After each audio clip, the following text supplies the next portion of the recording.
Hello everyone, this is Paul Harmon with the Renaissance Companies. And I'm Cheryl Donardo with Prudential Verani Realty. And we're here to talk to you about something that's been sweeping the nation by storm, and that is the foreclosure rate and the bank-owned properties that are now available on the market.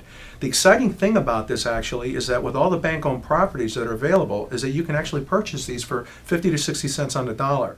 This April 9th, on Thursday evenings from 6:20 to 7:30, we are actually conducting a free seminar that's entitled Buying Bank-Owned Properties, What You Should Know.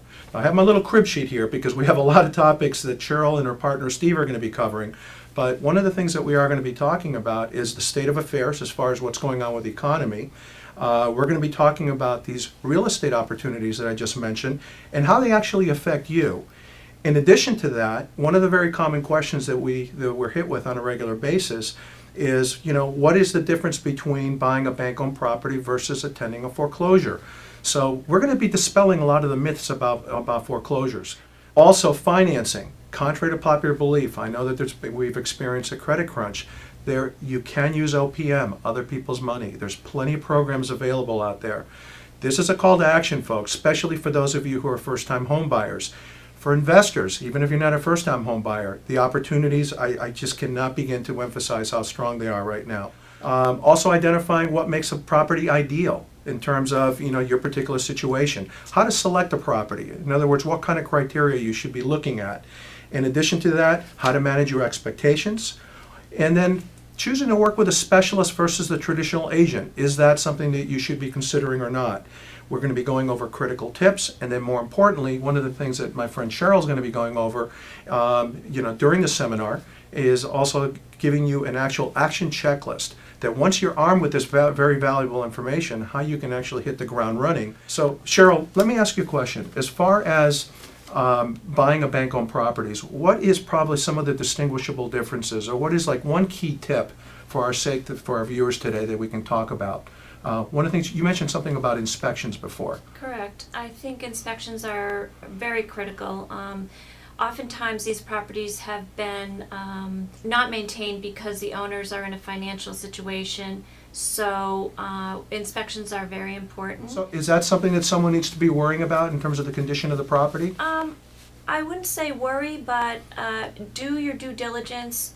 What you don't see is much more important than what you do see in this case. Okay, so let me ask you something, just for our viewers' sake.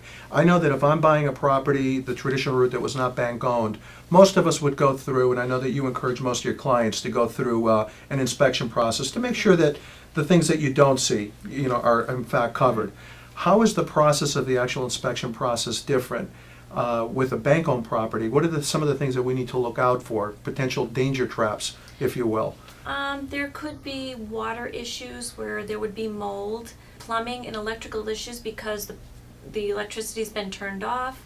If it hasn't been winterized and it's forced hot water heat, then there's heating issues.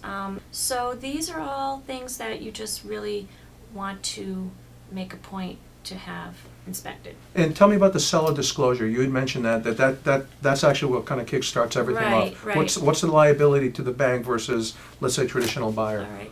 On a traditional purchase, you know who the owner is, and the seller actually fills out their disclosure telling you the condition of the property as far as what they know when they owned it. The bank makes no disclosures, no warranties, and they sell the property as is, as shown. All right, so if I'm hearing you correctly, the bank is making absolutely zero representations about the property. Correct. And logic would tell me that the reason they're doing that is because they never really owned the property other than the lien position they had when they collateralized the property. Right. You know what's interesting, and I know that one of the clients that we worked with recently, in fact, I was talking to Steve about this yesterday. We are doing a comparison with one property versus a bank-owned property. The difference was $65,000 in the cost, and apparently from the repairs that looked like needed to be done were cosmetic. We're talking paint. Yes. So, I mean, there you have it, folks. I mean, there's just one example. Listen, in the interest of time, we can go into a lot of detail, which, of course, we're going to reserve. You have to attend our seminar to get all this information, but in a chronological fashion, we're going to be going step by step by step. Folks, we hope to see you on April 9th. That is on Thursday evening. It's at Southern New Hampshire University in the Salem Extension in Salem, New Hampshire.